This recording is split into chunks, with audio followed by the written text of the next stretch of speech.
The moving truck was already parked at the curb when I pulled into my grandmother's driveway. And I remember gripping the steering wheel so tightly my fingers started to ache. For a second, I thought maybe I had the wrong house. But there it was, the same pale blue siding, the same rose bushes along the walkway, the same wind chime Grandma had hung near the porch 20 years ago, except the front door was open. Two men I had never seen before were carrying out a wooden cabinet, Grandma's cabinet, the one that held every family photo album going back 3 generations. I stepped out of the car slowly, my stomach twisting as the cold air hit my face. The smell of cardboard and dust drifted from the house, sharp and unfamiliar. That door was never left open. Not once in all the years I had known her. I walked up the steps, each one feeling heavier than the last. The hallway inside was crowded with boxes. Furniture was missing. The wall where Grandma kept framed pictures of birthdays and Christmas mornings looked strangely bare, like someone had erased pieces of our past. Then I heard Daniel's voice. "Well, look who finally showed up." I stepped into the living room, and every conversation stopped at once. Heads turned toward me, my Aunt Linda, my cousin Mark, even Daniel himself, all staring like I had walked into the wrong place. But I hadn't. Daniel stood in the center of the room holding a thick folder against his chest. He was smiling, but not the kind of smile that welcomes you home. It was tight, proud, almost victorious. "Grandma signed the transfer papers yesterday," he said calmly. "This house is mine now." I opened my mouth to speak, but nothing came out. Not a single word. My throat felt locked, like my body refused to believe what my ears had just heard. For a long moment, I simply stood there, frozen in the middle of the room that had once felt safer than anywhere else in the world. The living room barely looked like itself anymore. Grandma's rocking chair was gone from its place near the window. The rug that had been there since I was a child, the one I used to lie on during Saturday cartoons, had disappeared too. Even the air felt wrong, stripped of warmth.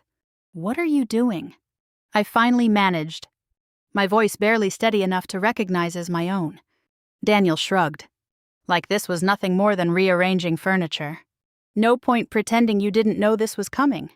I stared at him, confused. I had no idea what he meant. I hadn't known anything about papers or transfers.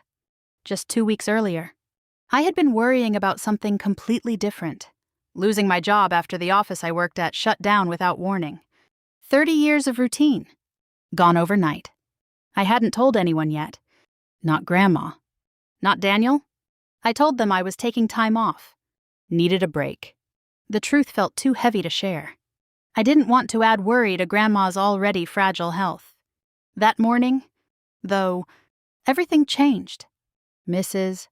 Delgado, the neighbor who had lived across the street since I was a teenager, called me just after sunrise. Her voice sounded tight, nervous. "There's something strange happening at your grandmother's house," she said. "You might want to come check." I drove there without even finishing my coffee. And now here I was, standing inside a house that felt less like home and more like a place I didn't belong. Around me, the rest of the family avoided my eyes. Aunt Linda kept smoothing invisible wrinkles from her skirt. Cousin Mark leaned toward someone and whispered under his breath. No one asked how I was.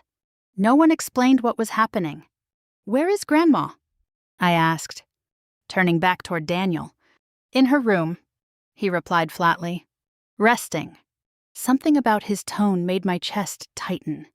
Grandma always greeted visitors herself, even on her worst days. She would shuffle down the hallway with that gentle smile, insisting on making coffee no matter how tired she felt. The silence in the room felt heavier with every second. Daniel opened the folder in his hands and pulled out several sheets of paper. The soft rustle of them echoed louder than it should have. "Legal transfer," he said, placing the pages flat on the table, signed and notarized. He didn't hand them to me. He didn't even move closer. Instead, he stood back and waited, forcing me to step forward if I wanted to read them. I walked toward the table slowly, my legs feeling strangely unsteady. The signature at the bottom of the page caught my eye immediately. Grandma's name, But the handwriting looked shaky, thinner than usual, uneven in places where her signature had always been smooth and steady. A cold feeling crept through my chest. Without saying another word, I turned and walked toward the hallway. Daniel didn't try to stop me, which somehow made me more uneasy. Grandma's bedroom door was partially closed. The hallway light felt dimmer than usual, casting long shadows across the walls. I pushed the door open slowly. She was sitting in her chair near the window. Still. Too still. The curtains were drawn, leaving the room dim and quiet. I crossed the floor quickly and knelt beside her.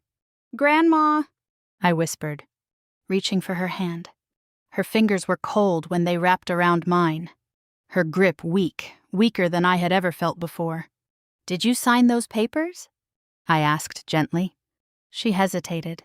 Her eyes flickered toward the doorway behind me, then back to my face. Her lips parted slightly, but no words came out. That silence frightened me more than anything Daniel had said. I looked around the room, my eyes scanning every familiar corner. And that was when I noticed it. The small wall safe near the closet. Its door was open, completely empty. My stomach dropped. That safe had always held important papers, insurance forms, property records, old family documents she guarded carefully for years. "Where are your papers?" I asked, my voice barely steady. Grandma's fingers tightened weakly around mine. "I don't know," she whispered. A wave of unease washed over me, cold and sharp. I stood slowly and walked back into the hallway, trying to steady my breathing. When I returned to the living room, the others had resumed their quiet conversations as if nothing unusual had happened. Daniel laughed softly at something someone said, the sound echoing in a way that made my skin crawl. I suddenly realized how alone I was. No job. No savings strong enough to carry me through months. And now, possibly, no home to protect Grandma in. As I turned back toward the hallway, something caught my eye, something small, easy to miss. A tiny metal key, taped to the back of Grandma's bedroom door. I stepped closer, my heart beginning to pound again. Carefully, I peeled the tape away and held the key in my palm. It felt old, worn smooth from years of use. And then a memory surfaced, faint but unmistakable. Grandma's voice from years ago. Quiet but serious. "If anything ever feels wrong, look for the second place." I stared at the key in my hand, my pulse quickening. Second place. What second place? I stood there in the hallway with the small metal key pressed tightly into my palm, trying to steady my breathing while voices drifted from the living room behind me. My fingers curled around it instinctively, like my body already knew it mattered, even if my mind hadn't caught up yet. The key was smooth along the edges, worn from years of use. I had seen it before, not recently. Not clearly, but somewhere deep in my memory. I knew it belonged to something important. Grandma had never been careless with keys, especially not this one. I slipped it quietly into my coat pocket, making sure the tape didn't rustle too loudly as I pressed the fabric flat. The last thing I wanted was Daniel noticing it in my hand. Something inside me told me that if he saw it, he'd take it without hesitation, just like everything else. "Well?" Daniel's voice came from behind me. I turned slowly. He stood near the living room entrance, arms crossed, leaning slightly against the doorframe like he owned every inch of the house already. "You heading out?" he asked. The way he said it, casual, almost bored, made my stomach twist. Like my presence here was temporary, like I had no right to stay. "I'm not leaving," I said, surprising even myself with how steady my voice sounded. The room went silent again. Aunt Linda looked up sharply from the couch, her lips pressing into a thin line. Cousin Mark shook his head slightly, as if I had just made a foolish decision. Daniel let out a slow breath through his nose, studying me with narrowed eyes. "There's nothing for you to do here," he said flatly. "Everything's handled." Everything's handled. The words echoed in my mind, cold and dismissive. Handled without me. Handled without explanation. Handled without consent. "I'm staying," I repeated. "Grandma needs someone here." For a second, I thought he might argue harder. His jaw tightened, and I could see irritation flicker behind his eyes. But instead of shouting, he gave a small shrug, the kind that felt more threatening than comforting. "Suit yourself," he muttered. "But don't get in the way." That was the first moment I realized he didn't want me here at all. Not as family. Not as support. Just not here. Later that evening, Daniel showed me where I would sleep. Not my old room. Not even the small bedroom at the end of the hall. He led me to the guest room near the back of the house, a room that hadn't been used in years. Dust clung to the corners of the ceiling. The air smelled stale, heavy with neglect. A thin layer of gray coated the dresser, and the bed stood bare except for an old mattress with no sheets. "You'll be fine here," Daniel said shortly, already turning away before I could respond. He didn't offer bedding, didn't ask if I needed anything, didn't care. I stood alone in the doorway, staring at the room that felt less like a place to sleep and more like a message. Leave. That was the message. Leave before you become uncomfortable. Leave before you realize how little you matter. But I didn't leave. I opened the closet slowly, pushing aside stiff hangers until I found an old blanket folded on the top shelf. It smelled faintly of dust and time. But it was enough. I spread it across the mattress carefully, smoothing the fabric with slow movements. My hands trembled slightly. But not from cold. From anger. From humiliation. From determination. If Daniel thought a cold room would drive me away, he didn't understand me at all. The next morning came too quickly. I barely slept, waking every hour at the slightest sound. Footsteps in the hallway. Doors opening and closing. Muffled voices that faded before I could make out the words. When I stepped into the kitchen, sunlight streamed weakly through the window, casting pale lines across the counter. Grandma sat at the table, her hands wrapped loosely around a cup of tea. She looked smaller than usual, fragile. "Good morning," I said softly. She looked up, blinking slowly, as if pulling herself out of a fog. "Oh, Margaret," she murmured. "You're here early." I forced a gentle smile and moved closer. "I stayed the night," I said. Her brow furrowed slightly. "Why are there boxes in the house?" she asked quietly. The question hit me harder than I expected. She didn't remember. Or maybe she didn't fully understand what had happened. My throat tightened. "Just some changes," I said carefully. "Nothing to worry about." She nodded slowly, though I could tell uncertainty lingered behind her eyes. "Something feels wrong." She didn't say the words aloud, not yet, but I could feel them hanging in the air between us. While she sipped her tea, I began moving around the kitchen, wiping counters and straightening small items that had been left out overnight. That was when I noticed the stack of unopened mail near the edge of the counter. Several envelopes, all from the same bank, all stamped with red lettering across the front. Urgent. A cold sensation slid down my spine. Grandma never ignored her mail. Never. I hesitated for only a second before picking up the top envelope.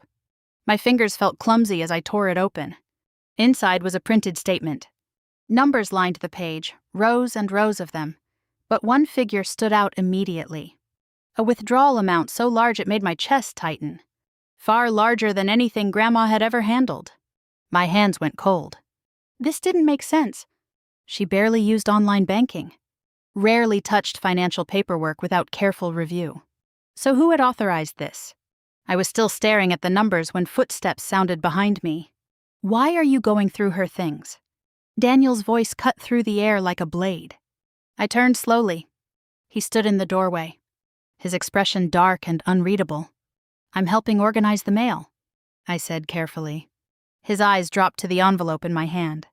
Without warning, he stepped forward and snatched it from my fingers. The paper crumpled slightly under his grip. "You don't need to worry about that," he said sharply. His tone wasn't loud, but it was dangerous, like a warning wrapped in calm words. For a moment, neither of us spoke. The silence stretched tight between us, thick with tension. Later that afternoon, I passed through the hallway and heard Daniel's voice drifting from the living room. Low, quiet, intentional. I slowed my steps without thinking. "Yes," he said into the phone. "Everything is moving forward. We just need a few more signatures." I froze. My heart pounded against my ribs as I leaned slightly toward the wall, trying to hear more without being seen. "Once collateral approval clears," he added. Collateral. The word echoed loudly in my mind. I didn't fully understand what he meant, but I understood enough to know this wasn't just about living arrangements anymore. This was bigger. Much bigger. That night, after the house fell quiet, I returned to Grandma's bedroom. The key weighed heavily in my pocket, like it had been waiting for this moment. I closed the door behind me gently and stood in the dim light, scanning the walls slowly. Where would the second place be? Grandma had always been careful, always precise. My eyes drifted toward the framed photograph hanging beside the bookshelf, an old picture of our family gathered around the dining table years ago. Something about it felt deliberate. I stepped closer, carefully. I lifted the frame from the wall. Behind it, hidden from view, was a small wooden panel. My breath caught in my throat. I reached into my pocket and pulled out the key. The metal felt cold against my fingers. Slowly, carefully, I inserted it into the tiny lock. For a moment, nothing happened. Then, click. The sound echoed louder than it should have in the silent room. My hands trembled as I pulled the panel open. Inside was a narrow compartment, not filled with jewelry, not filled with cash. Documents, folded neatly, stacked carefully, official-looking papers with stamps and signatures. I pulled out the top sheet and unfolded it slowly. The words at the top caught my attention immediately. Secondary trust authorization, restricted access. My pulse began to race. This wasn't just about the house. This was something deeper, something hidden, something Daniel clearly didn't want me to see. And whatever Grandma had signed, it wasn't the whole story. I sat on the edge of the narrow guest bed with the hidden documents spread across my lap, the dim bedside lamp casting a yellow glow over pages I was never meant to see. The house had gone quiet hours ago, but sleep wasn't even a possibility anymore. Every small sound, the creak of the floorboards, the hum of the refrigerator, made my chest tighten. I unfolded the top document again, smoothing the edges carefully, afraid of wrinkling something that might be important. The heading sat bold at the top of the page. Secondary trust authorization. The words felt heavy, official, dangerous. My eyes moved slowly across the lines, trying to make sense of the legal language. I didn't understand every term, but certain things stood out clearly. Names, dates, signatures. And then I saw it. My name? Margaret Lewis. Printed clearly in the middle of the page. Not Daniel's. Not Aunt Linda's. Mine. For a moment, I stopped breathing. Why would my name be here? Why would Grandma hide something like this from everyone, especially from Daniel? A cold realization crept into my thoughts. This wasn't an accident. This wasn't forgotten paperwork. This was intentional. I flipped to the next page, my fingers moving faster now, my pulse rising with each line I read. That was when another name caught my attention, not a person, but a company, Silver Ridge Financial Group. I frowned, leaning closer to the page. I had never heard Grandma mention that name before. Not once. She had always handled her finances carefully, always talked openly about bills, property taxes, insurance. But this was unfamiliar territory. My stomach twisted uneasily.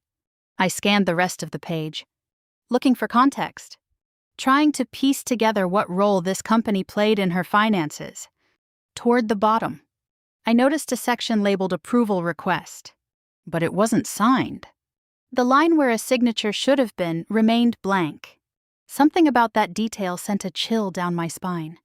Whatever this was, it hadn't been completed. Something had interrupted it, or stopped it. The house remained silent as I carefully folded the documents back together, sliding them beneath my coat lining. I couldn't risk leaving them out in the open, not with Daniel under the same roof. Morning arrived before I realized how little sleep I'd gotten. My eyes burned as I stepped into the kitchen, still carrying the weight of the documents hidden beneath my coat. The smell of coffee filled the air. Stronger than usual. Daniel stood at the counter, pouring himself a cup. He looked different. Relaxed. Too relaxed. Like someone who believed everything was under control. "Morning," he said casually, not even looking at me. His tone felt unnatural, forced into calmness. "Morning," I replied, watching him carefully. He stirred his coffee slowly, tapping the spoon against the edge of the mug in a steady rhythm. "Things will settle soon," he said. "Everyone just needs to cooperate." The words sounded harmless on the surface, but something about them made my skin prickle. Cooperate. That word lingered in my mind long after he walked out of the kitchen. Late that morning, the doorbell rang. The sharp sound cut through the house, pulling my attention toward the hallway. Daniel moved quickly, faster than usual, heading straight for the front door. I stayed where I was, listening. The door opened. A man stepped inside. I had never seen him before. He wore a gray suit that fit too perfectly to belong to someone casual. His shoes were polished, his posture stiff and professional. A leather briefcase hung from one hand. Not family. Not a neighbor. Something else. They spoke in low voices near the entrance, but fragments of their conversation drifted toward me. "We'll need confirmation before final approval," the man said. My stomach tightened. "Final approval," Daniel responded quietly, his voice sharp. "That won't be a problem." Then another phrase floated across the room, one that made my pulse spike. "Collateral value must be secured." Collateral. The same word I had heard the night before. I pressed my hand lightly against the wall, trying to steady myself as the conversation continued in hushed tones. This wasn't about simply living in the house anymore. This was about money. Large amounts of it. Eventually, the man left, his footsteps echoing against the wooden porch as the door shut behind him. Daniel returned to the kitchen as if nothing unusual had happened. I forced myself to speak. "Who was that?" He didn't hesitate. "Just someone handling paperwork," he replied casually. Too casually. I watched his face closely. There was no hesitation. No explanation. Just dismissal. But I knew what I had heard. Loan structuring. Collateral. Approval. Those weren't casual words. Those were business words. Dangerous words. Later that afternoon, while sorting through the documents again in my room, a memory surfaced unexpectedly, one I hadn't thought about in years. I saw Grandma sitting at the kitchen table, her hands folded neatly in front of her. "Money changes people faster than grief does," she had said quietly. At the time, I remembered thinking it was just one of her thoughtful sayings, something philosophical, something distant from my daily life. Now, sitting there with those papers spread across my lap, the words felt like a warning. Not random. Intentional. Carefully chosen. I swallowed hard, forcing myself to focus on the pages again. That was when I found something new. A photocopied document tucked between two official pages. Loan pre-approval. The borrower listed at the top made my breath catch. Grandma's name. But the amount printed beneath it was staggering, far larger than anything she could possibly need. Far larger than any normal household expense. My chest tightened painfully. The house wasn't just being transferred. It was being used. Risked. Placed into something far more dangerous than I had imagined. Later that day, I stepped outside briefly, needing fresh air more than anything else. The cool afternoon breeze brushed against my face as I stood near the front walkway. That was when I noticed Mrs. Delgado standing near her mailbox across the street. She glanced toward me, hesitated, then walked over slowly. "I didn't want to say anything yesterday," she said quietly. "But you should know, I saw a realtor here last week." My stomach dropped. "A realtor," I repeated. She nodded. "Yes." They were walking around the yard, taking measurements. Daniel was with them. The timeline didn't make sense. He told everyone the transfer had just happened. But if a realtor had already visited, that meant he had planned this long before I arrived. long before Grandma signed anything. A cold realization settled deep inside my chest. This wasn't sudden. This was calculated. That night, after everyone went to bed, I returned once again to the hidden documents. The quiet of the house pressed heavily around me as I carefully unfolded the pages beneath the dim light. And that was when I found it. A folded sheet tucked behind the others. Different from the rest. Thicker paper. More formal. I opened it slowly, my hands trembling slightly. At the top, printed in bold lettering, were words that made my heart pound harder than ever before. Conditional trustee removal clause. I stared at the page, my pulse racing. If this meant what I thought it meant, Daniel's control over the house might not last much longer. I sat in the guest room long after midnight, staring at the words, conditional trustee removal clause, until the letters blurred together beneath the soft yellow light. My eyes burned from lack of sleep, but I couldn't stop reading. Something inside me kept whispering that this page mattered more than anything else I had found so far. The language was complicated, full of terms I didn't fully understand. Fiduciary responsibility, beneficiary protection, authority revocation. Each phrase sounded heavy, legal, permanent, but one line kept pulling my attention back again and again. Failure of fiduciary responsibility. I whispered the words under my breath, tasting them slowly as if repetition might make them clearer. Failure. Responsibility. Removal. Even without understanding every detail, I knew one thing. This clause wasn't written casually. It existed for a reason. A serious one. And suddenly, it became painfully obvious that I needed help interpreting it. Not guesses. Not assumptions. Real legal guidance. I folded the page carefully and reached into my coat pocket, pulling out the worn leather wallet where I kept old receipts and forgotten notes. Somewhere in there, I remembered, Grandma had once tucked a business card years ago. My fingers sifted through faded paper edges until I found it. A small yellowed card with slightly curled corners. Harold Whitaker, estate attorney. The ink had faded slightly, but the number was still legible. For a moment, I hesitated. The card had to be at least 10 years old. Was he still practicing? Was he even alive? My thumb hovered over the phone screen as doubt crept into my chest. But hesitation wouldn't protect Grandma. Action might. I stepped quietly outside, closing the front door behind me with care so the latch wouldn't click too loudly. The cool night air brushed against my skin as I dialed the number. It rang once, twice, 3 times. I almost hung up. Then, Whitaker Legal Group, a woman's voice answered. I froze for half a second before speaking. Hello, I'm looking for Harold Whitaker, I said cautiously. A brief pause followed. I'm sorry, the woman replied gently. Mr. Whitaker retired 2 years ago. This is Emily Whitaker speaking. How can I help you? Relief washed through me so suddenly that my knees felt weak. Whitaker. Still there. Still connected. My grandmother worked with your father years ago, I said carefully. Her name is Eleanor Lewis. Silence filled the line for a moment. Then Emily spoke again, her voice slightly sharper now. I recognize that name, she said. She established several trust structures through our office. Several. Not one. Several. My stomach tightened. I found documents, I continued quietly. Things I don't fully understand. There's a clause about trustee removal. Another pause followed. Longer this time. Tell me exactly what you found, Emily said, her tone now fully professional.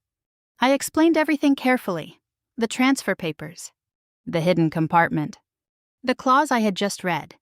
I avoided mentioning Daniel directly at first, focusing instead on the paperwork. When I finished, Emily exhaled slowly. She created a layered trust structure, she explained. Primary and secondary systems. The primary trust handles daily property. The secondary trust governs long-term assets. Assets. Plural. My mind struggled to catch up. What kind of assets? I asked quietly. There was another pause, as if she were choosing her words carefully. Your grandmother owns investment accounts, she said. Several bonds, and a small commercial property that generates passive income. My heart pounded harder. Commercial property, bonds, investment accounts. Grandma had never spoken about wealth like that. She had always lived simply, carefully budgeting groceries and utility bills, acting as if every dollar mattered. Why keep this hidden? Some assets were intentionally kept confidential. Emily continued. Your grandmother requested discretion.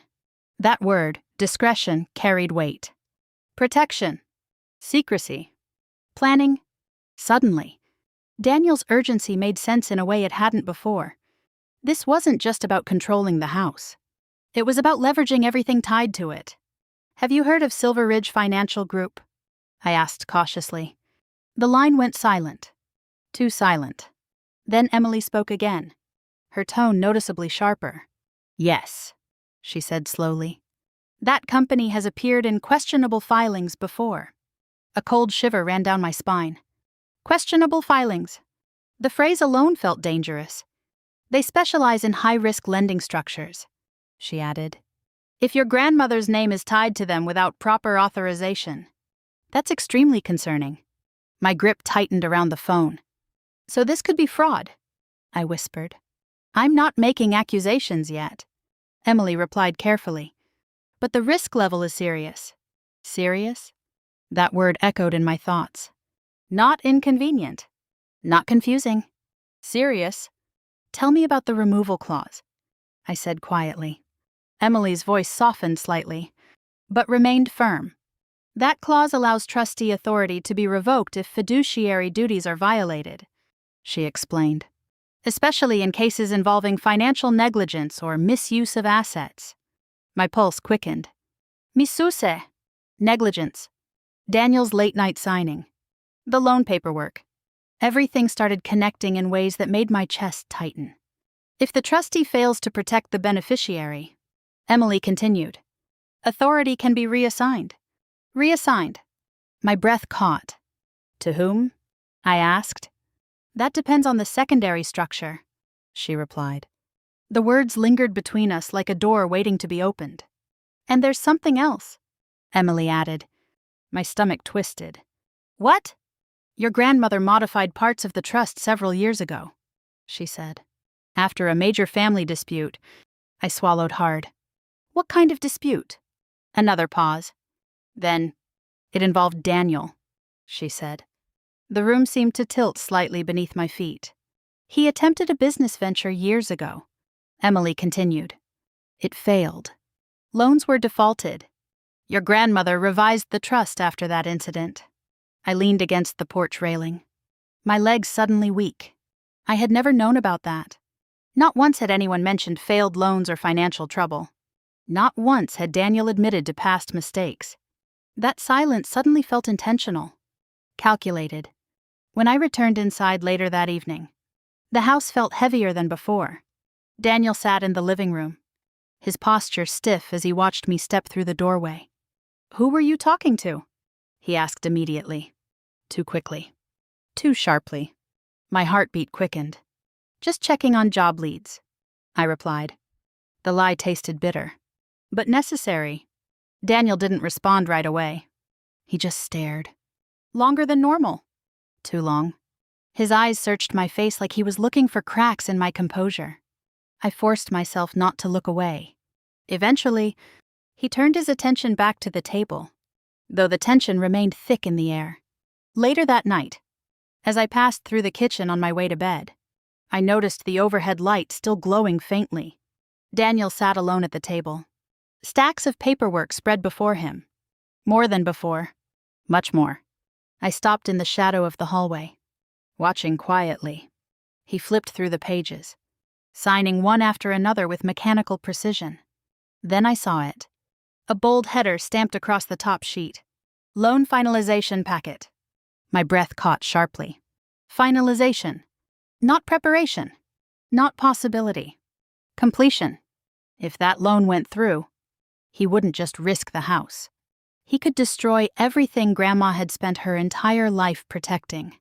I stayed in the shadow of the hallway, barely breathing as Daniel flipped through the stack of papers in front of him.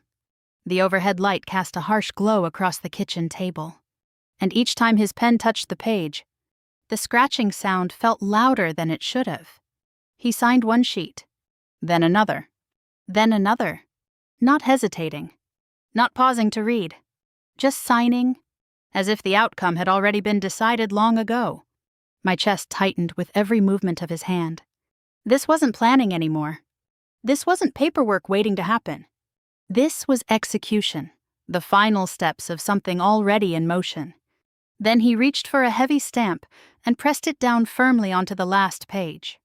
The sharp thud echoed through the quiet kitchen. Final. Official. Dangerously real. I shifted my weight slightly, and the faint sound of my shoe brushing against the floor must have carried farther than I expected. Daniel stopped writing. Slowly, he turned his head. Our eyes met across the room. You should be asleep, he said calmly. Too calmly. The kind of calm that carried a warning underneath it. I heard noise, I replied, forcing my voice to remain steady. He stood up from the table and walked toward me. Each step felt deliberate, measured. When he reached the edge of the hallway, he didn't stop immediately. Instead, he stepped closer, too close, until I could feel the tension radiating from him. You need to stop snooping, he said quietly. The words were soft, but they didn't feel gentle. They felt like pressure against my chest, like a door slowly closing. I swallowed hard but didn't step back. I wasn't snooping, I said. He stared at me for several long seconds, studying my face like he was trying to read my thoughts. Things are moving forward now, he said finally. Don't get in the way. There was no shouting, no raised voice. But the warning was clear. I nodded once, not trusting myself to speak again. He turned away without another word and returned to the table, leaving me standing alone in the dark hallway with my pulse racing. That night, I barely slept. Every creak of the house felt like a threat. Every shift of the floorboards made my muscles tense. By morning, exhaustion settled into my bones, but fear kept my mind alert. I stood in the kitchen early, making tea for Grandma, when my phone vibrated softly against the counter. Unknown number. I stared at the screen for several seconds before opening the message. Stop asking questions. That was it. No name. No explanation. Just 5 words that made my throat tighten instantly. Cold fear slid down my spine. How did they get my number? Who was watching? I glanced toward the hallway instinctively, half expecting Daniel to appear in the doorway. But the house remained quiet. Still. Too still. I slipped the phone into my pocket, my hands trembling slightly as I carried Grandma's tea into her room. Later that afternoon, I stepped outside for a moment, desperate for air. The sky hung gray above the yard, heavy with clouds, and the cool breeze should have felt calming. Instead, everything felt tense, unfamiliar. As I approached the front gate, I reached for the latch automatically. It didn't move. I tried again. Still stuck. My pulse quickened. The gate had never been locked before. Not once. Grandma believed in openness, in trust, in neighbors who watched out for one another. But now the metal latch resisted under my hand. Deliberately secured. A quiet warning settled into my chest. This house was no longer just a home. It was becoming a trap. I returned inside slowly, the weight of that realization pressing heavily on my thoughts. That evening, once the house quieted again, I returned to the hidden documents. I spread them carefully across the bed, reading each page more slowly than before. That was when I found it. A single sheet labeled, Power of Removal. My fingers tightened around the edge of the paper. The title alone made my pulse jump. I read the text carefully, my lips moving silently as I traced the lines with my finger. The conditions were strict, specific. Evidence of neglect, financial misconduct, unauthorized actions, not suspicion, proof, real proof. Hope flickered faintly inside me, small, fragile, but real. There was a way to stop him, but it wouldn't be easy, and it wouldn't be safe. The following afternoon, something shifted. Grandma seemed different, quieter, more withdrawn than usual. I entered her room carrying fresh water, expecting the same tired smile she always gave me. Instead, I found her sitting stiffly in her chair, her hands trembling slightly in her lap. Her eyes lifted slowly to meet mine. Fear. That was the first thing I saw. Real fear. "Grandma?" I asked gently, kneeling beside her. She swallowed hard, her fingers tightening around the fabric of her robe. "He asked me to sign again," she whispered. The words hit me like a blow. My chest tightened instantly. "What did he ask you to sign?" I asked. She shook her head weakly. "I didn't understand it," she said softly. There were too many pages, too many words. A wave of panic surged through me. Daniel wasn't done. He was still pushing, still collecting signatures, still moving forward. Time was slipping away faster than I had realized. That night, after helping Grandma into bed, I returned to the guest room and locked the door behind me. I sat at the small desk and pulled out a notebook from my bag. For several seconds, I stared at the blank page. Then I began writing. Dates, times, conversations, everything I remembered, every unusual movement, every suspicious word. The scratching sound of the pen against paper filled the quiet room. For the first time since this began, I wasn't reacting blindly. I was recording, documenting, preparing. I didn't know exactly what would happen next, but I knew one thing for certain. Guessing wouldn't protect Grandma. Proof might. Hours later, after the house fell silent again, I went back to Grandma's room one more time. Something pulled me there, an instinct I couldn't ignore. The room was dark except for the faint glow of the hallway light. As I adjusted the blanket around her shoulders, my hand brushed against the edge of the mattress. Something felt different, slightly raised. My pulse quickened. Carefully, I lifted the corner of the mattress just enough to peek underneath. There, partially hidden against the wooden frame, lay a sealed envelope. Yellowed. Deliberately placed. I slid it out slowly, my fingers trembling. On the front, written in careful handwriting, were 3 words that made my breath catch. For witness only. I opened it carefully. Inside was a formal document, signed. Dated months earlier. An affidavit. My eyes moved quickly across the page until they reached the bottom. A familiar name stood beside the witness signature. Emily Whitaker. The lawyer. She had already been involved long before I found those hidden papers. Long before Daniel started pushing new documents across the table. My chest tightened as realization settled heavily inside me. Grandma had known. She had expected something like this to happen.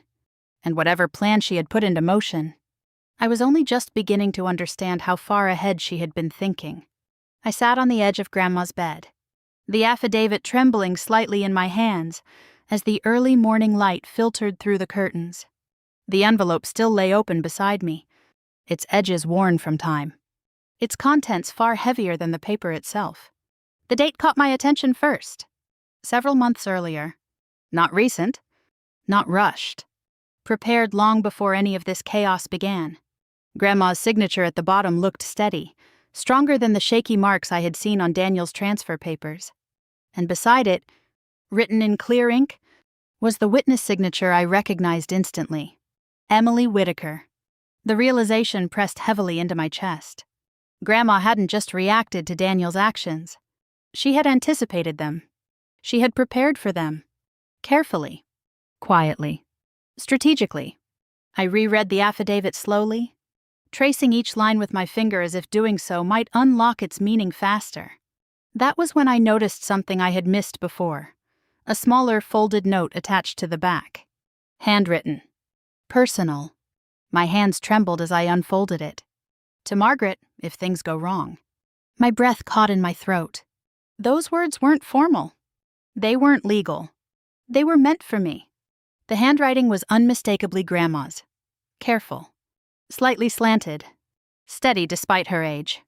I swallowed hard and began reading. She wrote that she trusted my judgment. That if confusion or pressure ever surrounded paperwork, I should not confront anyone alone. She warned me directly, do not argue without preparation. Seek legal review immediately. Protect the documents. Protect yourself. The words felt like a conversation across time.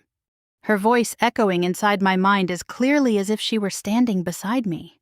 For a moment, I sat motionless, the weight of responsibility settling onto my shoulders. She hadn't chosen Daniel. She hadn't trusted Aunt Linda. She had trusted me. Not because I was louder. Not because I was stronger. But because she believed I would stay. The realization shifted something deep inside me. Fear remained, but it no longer ruled me. Responsibility did. I stepped outside once again, closing the front door quietly behind me. The morning air felt cool against my skin as I pulled out my phone and dialed Emily Whitaker's number. She answered before the second ring. Emily speaking. Her voice sounded steady, alert, as if she had been expecting my call. I found an affidavit, I said quickly. Signed months ago. With your name as witness. Silence followed. Not empty silence. Focused silence. That changes everything, she said finally. Her tone sharpened, becoming more precise. Tell me exactly what it says. I described the contents carefully, reading portions aloud when necessary. I could almost hear her writing notes on the other end of the line. That affidavit gives us legal standing, she explained. If we can demonstrate misuse or negligence, trustee authority can be challenged. My heart pounded harder with every word she spoke. Challenged. Not accepted. Not permanent. Daniel's control wasn't absolute. Not yet. There's more you should know, Emily added. I tightened my grip on the phone. What? Several years ago, Daniel attempted to start a business venture, she said. He borrowed heavily. The business failed. The words landed heavily. Failed. Borrowed heavily. Defaulted. He defaulted on multiple loans, she continued. Your grandmother revised the trust shortly after that situation. A cold wave of understanding moved through me. This wasn't new behavior. Not reckless luck. A pattern. Daniel had risked family security before, and now he was doing it again. This time, the stakes are higher, Emily added quietly. Much higher. I ended the call slowly, standing in the driveway for several moments before returning inside. The house felt different now. Not just tense, fragile. Like something invisible had shifted beneath the surface. Daniel wasn't home when I stepped inside. That alone felt unusual. Too quiet. Too convenient. I moved carefully through the hallway and returned to my room, closing the door behind me. Then I began writing. Not guessing. Not worrying. Recording. I opened my notebook and wrote down everything I could remember. Times Daniel left the house. Names mentioned in phone conversations. Dates printed on documents. Unfamiliar company references. Every detail mattered now. Every observation could become proof.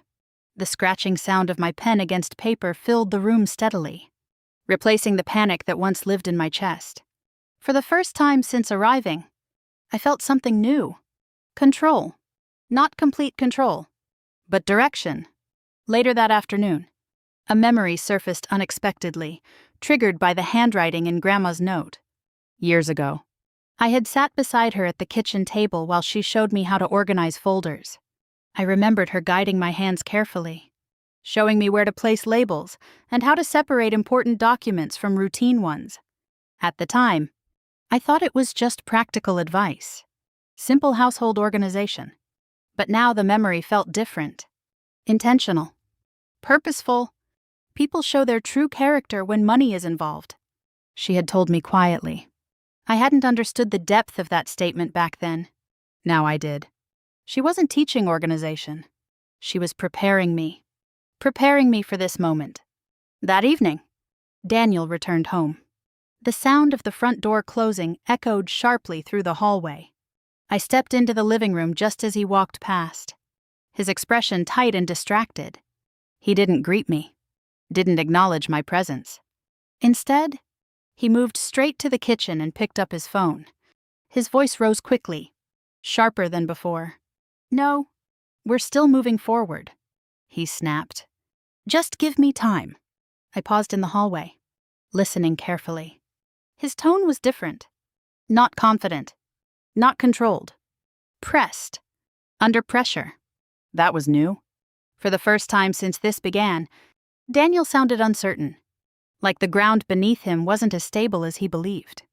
Later that night, I stepped outside to check the mailbox, needing fresh air after hours of quiet tension inside the house. The metal door creaked softly as I pulled it open. Inside sat a large envelope. Certified mail. Official seal stamped clearly across the front. My pulse quickened as I lifted it out. The name printed across the surface stopped me cold. Daniel Lewis. Return address. Whitaker Legal Group. I held the envelope carefully, feeling its weight in my hands. Legal action had begun. Not theoretical. Not distant. Real. Immediate. For the first time since this nightmare started, the pressure no longer felt one-sided. I closed the mailbox slowly, staring down at the envelope with a strange mixture of fear and relief. Because now, for the first time, Daniel wasn't the only one with power. He was the one being pushed toward the corner. Not me.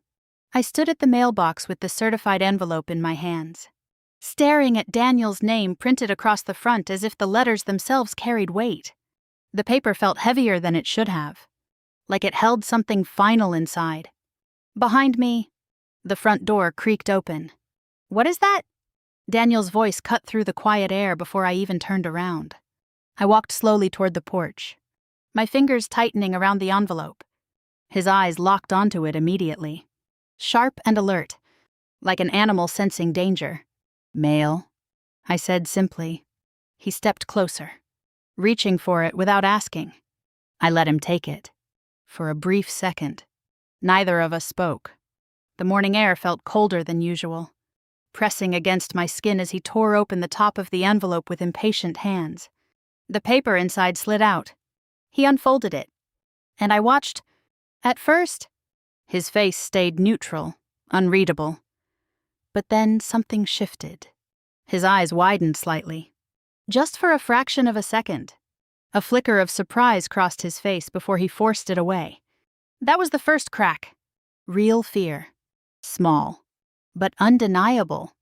"This doesn't mean anything," he said quickly, his voice tighter than usual. Too quick. Too defensive. He read the page again, slower this time, his jaw tightening with each line. I stayed silent, watching, waiting. For the first time since this began, Daniel didn't look confident. Later that afternoon, Daniel made several phone calls, even distant relatives who rarely visited unless something serious happened.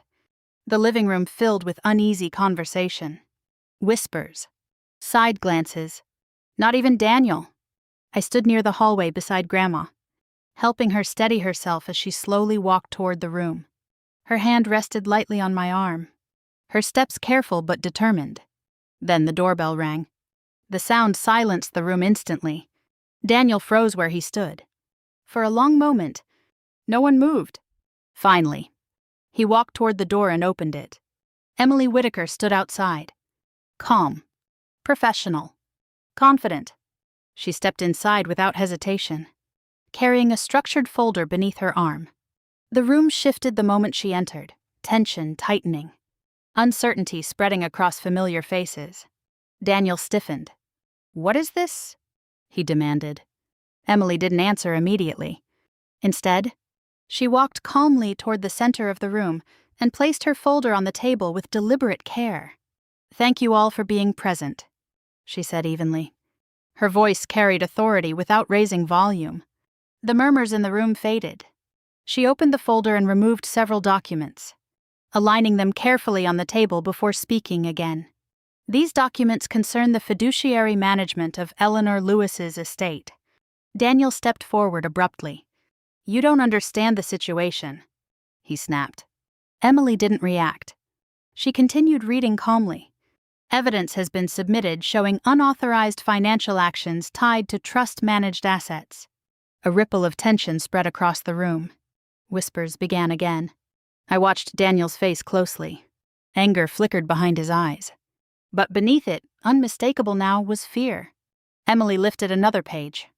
This includes loan applications submitted using estate property as collateral. Collateral. The word landed heavily in the silence. Daniel's voice rose. You can't prove intent? He argued. Emily met his gaze calmly. Intent is not required, she replied. Action is. The room fell silent again. Absolute silence. Even the faint ticking of the wall clock sounded louder than usual. That was when Grandma stepped forward. Slowly, carefully, but with more strength than I had seen in days. Gasps echoed softly around the room as she moved beside me, her posture steady despite the tension filling the air. I trusted Margaret, she said. Her voice was soft, but clear, stronger than anyone expected. Every head turned toward her. Daniel's expression shifted instantly, shock breaking through his anger. I signed what I understood. Grandma continued. Not what he pushed. Her words struck like quiet thunder. No shouting. No accusations. Just truth. Daniel opened his mouth. But nothing came out. Emily placed one final document on the table. Effective immediately, she said calmly. Daniel Lewis is removed from trustee authority. The words echoed through the room. Removed. Final. Irreversible. Murmurs spread quickly. Shock. Disbelief. Confusion rippling through every corner of the living room. Daniel's face flushed red. His hands trembled slightly at his sides. This isn't over, he snapped suddenly.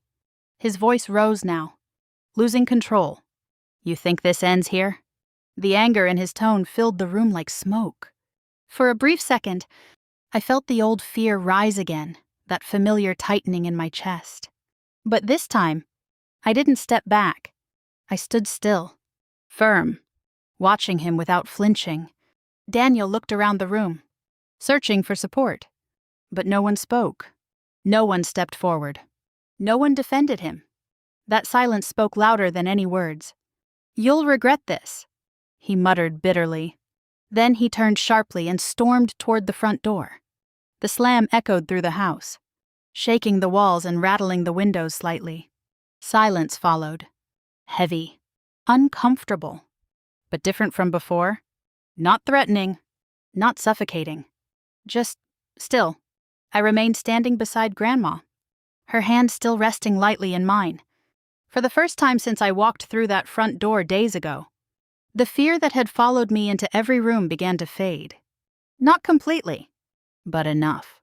Enough to breathe. Enough to stand without trembling. And as the quiet settled around us, I realized something I hadn't allowed myself to believe before. For the first time since this nightmare began, I wasn't afraid anymore. But deep inside, I knew this wasn't the end. It was the beginning of whatever came next.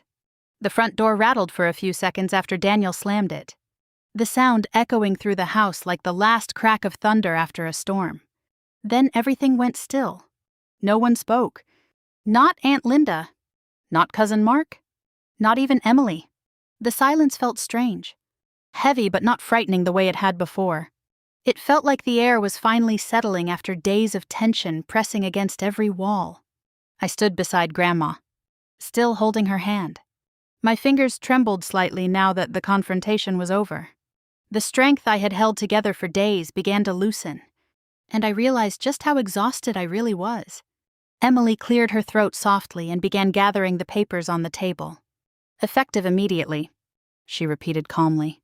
Daniel no longer has decision-making authority over Eleanor Lewis's estate. Her voice was steady, grounding, legal, certain. A quiet wave of reaction moved through the room. Aunt Linda shifted in her seat, her eyes lowered now, avoiding mine. Cousin Mark rubbed the back of his neck nervously. Glancing toward the door Daniel had stormed through just moments earlier. No one congratulated me. No one apologized. But the way they looked at me had changed. Before, they had watched me like an outsider, someone with no authority, no voice. Now, they watched carefully, respectfully, almost cautiously. Emily turned toward me and offered a small nod.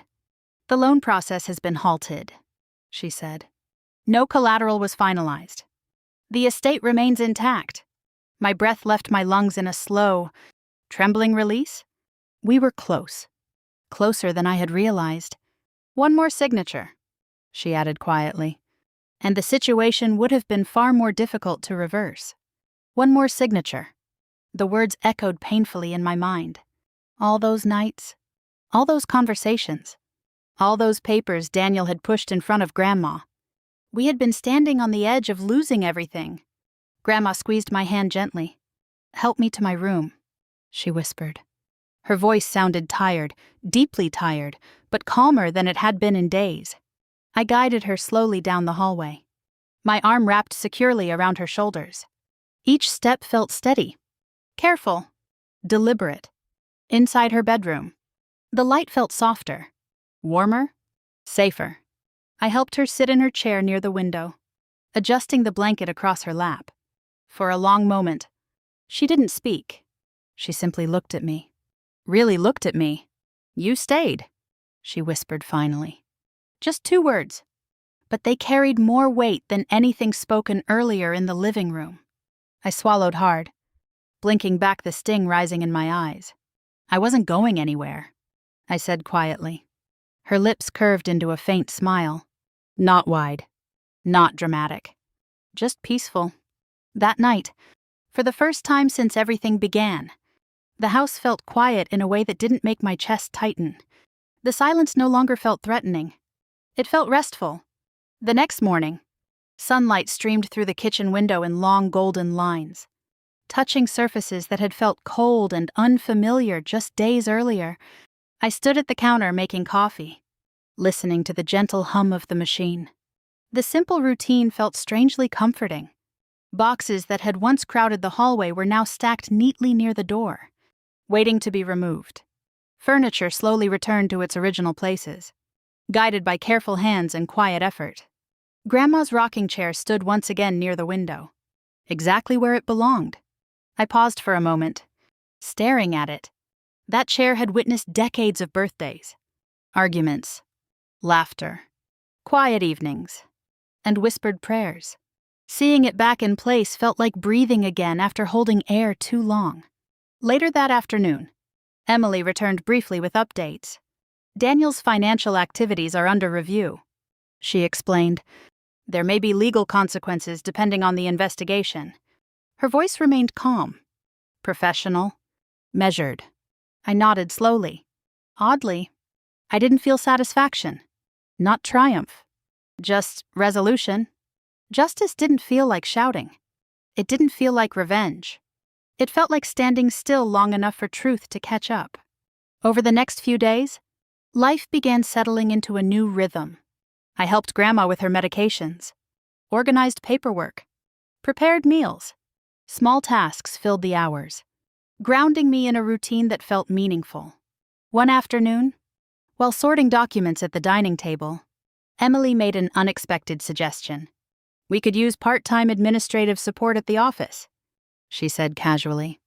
"Temporary. To start, but steady." I looked up at her, surprised. "You'd consider me?" I asked. She smiled faintly. "You've already demonstrated attention to detail," she replied. "And persistence."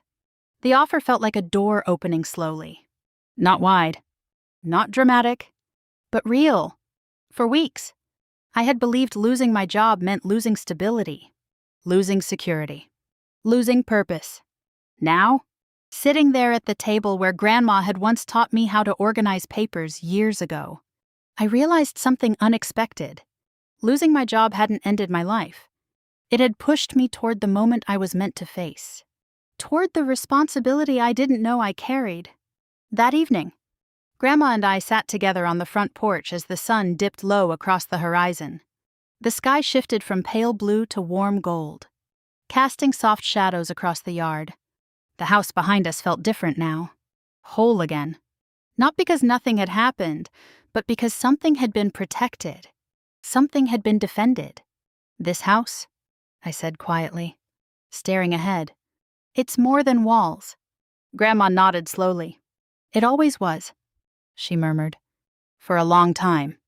We sat without speaking, listening to the gentle sound of wind brushing through the trees. Peace didn't arrive loudly. It settled slowly, quietly, the way strength often does. I thought back to the moment I first stepped through that front door days earlier. The shock, the fear, the helplessness that nearly swallowed me whole. I had believed I had nothing. No job, no power, no place to stand. But I had been wrong. What I had was something stronger than money, stronger than documents, stronger than threats. I stayed. And sometimes, staying is the strongest form of resistance. If you've ever felt pushed aside in your own family, if you've ever been made to feel like your voice didn't matter, like your place could be taken without warning, then you probably understand exactly what this house means to me now. And if this story reminded you of someone, maybe yourself, maybe a parent or grandparent who refused to give up when things got hard, share that story. Write it in the comments. Because sometimes the quietest strength is the one that protects everything we love. And if you believe stories like this matter, stories about loyalty, truth, and standing your ground even when it feels impossible, stay with us. Subscribe, and come back for the next story. There are more truths waiting to be told.